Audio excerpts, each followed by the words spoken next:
Sa mga mahilig mag-travel dyan, game ba kayong sumakay sa eroplano kung ang piloto nito ay isang robot na pinagagana ng artificial intelligence technology? Yan si Paybot, ang imbensyon ng isang research team sa South Korea.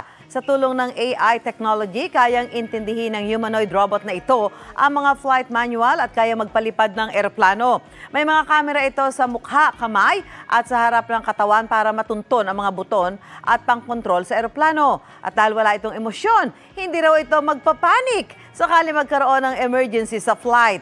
Pinag-aaralan na rin ng mga eksperto kung paano magagamit si Paybot sa iba pang sasakyan gaya ng kotse, tangke at submarine. Mauna ka sa mga balita, bisitahin at mag-subscribe sa GMA Integrated News sa YouTube. Sa mga kapuso abroad, samahan nyo kami sa GMA Pinoy TV at sa www.gmanews.tv.